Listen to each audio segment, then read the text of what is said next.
नमो भगवते वासुदेवाय नमः। आज मैं आप सभी के समक्ष आषाढ़ मास महात्म्य में अध्याय 23 प्रस्तुत कर रही हूँ। इससे पूर्व के अध्याय चैनल पर अपलोड किए गए हैं, चैनल पर जाकर जरूर सुनें तथा संपूर्ण अध्याय को सुनने के लिए वीडियो को अंत तक देखें।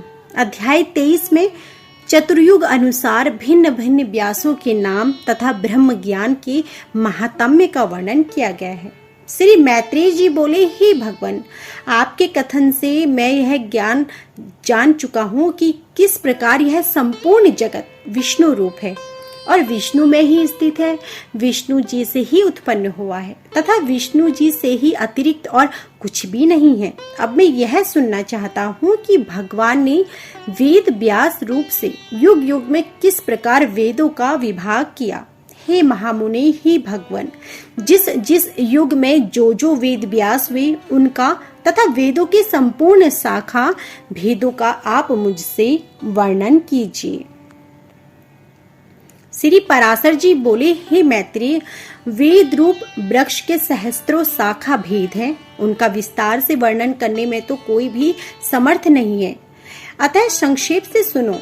हे महामुने, प्रत्येक द्वापर युग में भगवान विष्णु व्यास रूप से अवतीर्ण होते हैं और संसार के कल्याण के लिए एक वेद के अनेक भेद कर देते हैं। जैसे मनुष्यों के बल, वीर्य और तेज को अल्प जानकर वे समस्त प्राणियों के हित के लिए वेदों का विभाग करते हैं। जिस शरीर के द्वारा वे प्रभु एक वेद के अनेक विभाग करते हैं, भगवान मधुसूदन की उस मूर्ति का नाम वेद व्यास है। हे मुनि, जिस जिस मनवंतर में जो व्यास होते हैं और वे जिस जिस प्रकार शाखाओं का विभाग करते हैं, वह मुझसे ध्यान पूर्वक सुनो। इस व्यवस्थ मनवंतर के प्रत्येक द्वापर युग में व्यास महर्षियों ने अब तक पुनः 28 बार वेदों के विभाग किए हैं। हे साधु श्रेष्ठ, जिन्होंने पुनः द्वापर युग में वेदों के 4 विभाग किए हैं, उन 28 व्यासों का विवरण सुनो। पहले द्वापर में स्वयं भगवान ब्रह्मा जी ने वेदों का विभाग किया था।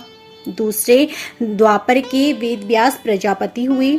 तीसरे द्वापर में शुक्राचार्य जी और चौथे में बृहस्पति जी व्यास हुए तथा 5वें में सूर्य और छठे में भगवान मृत्यु व्यास कहलाए। 7वें द्वापर में वेद व्यास इंद्र, 8वें के वशिष्ठ, 9वें के सारस्वत और 10वें के त्रिधामा कहे जाते हैं। 11वें में त्रिशिक, 12वें में भरद्वाज, 13वें में अंतरिक्ष और 14वें में वर्णी नामक व्यास हुए। 15वें में त्रियारुण, 16वें में धनंजय, 17वें में क्रतुंजय और तदंतर 18वें में जय नामक व्यास हुए। फिर 19वें व्यास में भरद्वाज हुए।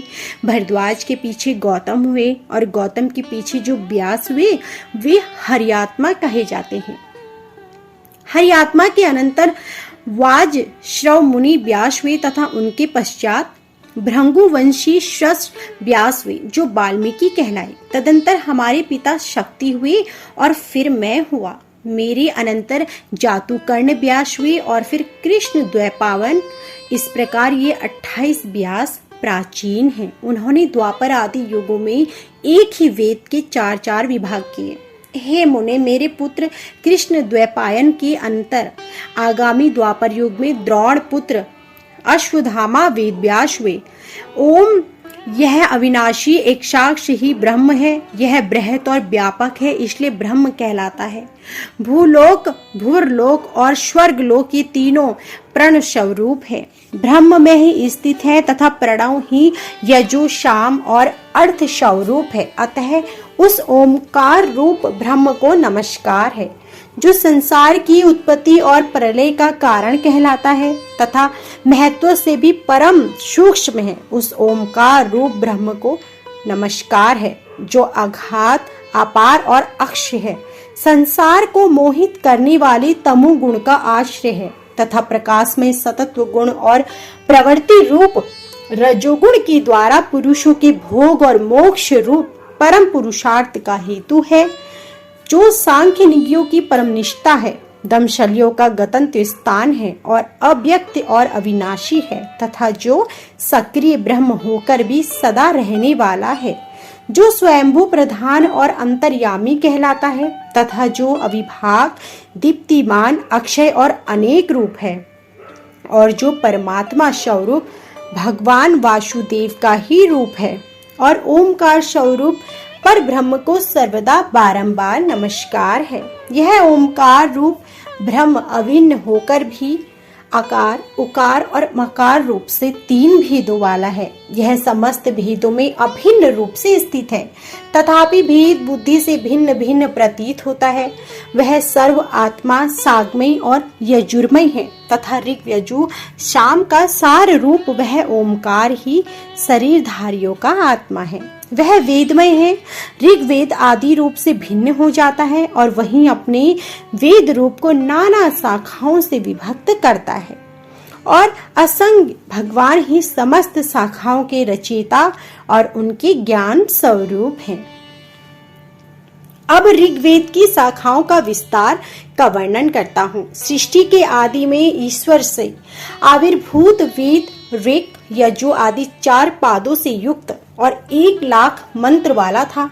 उसी से समस्त कामनाओं को देने वाली अग्निहोत्री आदि 10 प्रकार के यज्ञों का प्रचार हुआ। तदंतर 28वें द्वापर युग में मेरे पुत्र कृष्ण द्वैपायन ने इस चतुष्पाश युक्त एक ही वेद की 4 भाग किए। परम बुद्धिमान वेद व्यास ने उनका जिस प्रकार विभाग किया है, ठीक उसी प्रकार अनन्यायी वेद व्यासों ने तथा मैंने भी पहले किया था। अतः हे द्विज, समस्त चतुर्युगों में इन्हीं शाखा भेदों से वेद का पाठ होता है। ऐसा जानो जैसे भगवान कृष्ण द्वैपायन को तुम साक्षात नारायण ही समझो, क्योंकि हे मैत्रेय, संसार में नारायण के अतिरिक्त और कौन महाभारत का रचयिता हो सकता है। हे मैत्रेय, द्वापर युग में मेरे पुत्र महात्मा कृष्ण द्वैपायन ने जिस प्रकार वेदों का विभाग किया था, वह यथावत सुनो। जब ब्रह्मा जी की प्रेरणा से व्यास जी ने वेदों का विभाग करने का उपक्रम किया, तो उन्होंने वेदों का अंत तक अध्ययन करने में समर्थ 4 ऋषियों को शिष्य बनाया। अब उनमें से उन महामुनि पैल को ऋग्वेद, वैशंपायन को यजुर्वेद और जैमिनी को सामवेद पढ़ाया तथा उन मतिमान व्यास जी का सुमंतु नामक शिष्य अर्थवेद का ज्ञाता हुआ। इनके सिवा सूत जातीय महाबुद्धिमान रोमहर्षण को महामुनि व्यास जी ने अपने इतिहास और पुराण के विद्यार्थी रूप से ग्रहण किया। पूर्व काल में यजुर्वेद का एक ही था, उसके अनुसार उन्होंने 4 विभाग किए। अतः उसमें चातुर्होत्र की प्रवृत्ति हुई और चातुर्होत्र विधि से ही उन्होंने यज्ञ अनुष्ठान की व्यवस्था की। व्यास जी ने यजु से अध्वर्व के, ऋग से होता के, साम से उदारता के तथा अर्थवेद के ब्रह्म के कर्म की स्थापना की। हे मैत्रेय, अर्थवेद के द्वारा भगवान व्यास जी ने संपूर्ण राजकर्म और ब्रह्म तत्व की यथावत व्यवस्था की।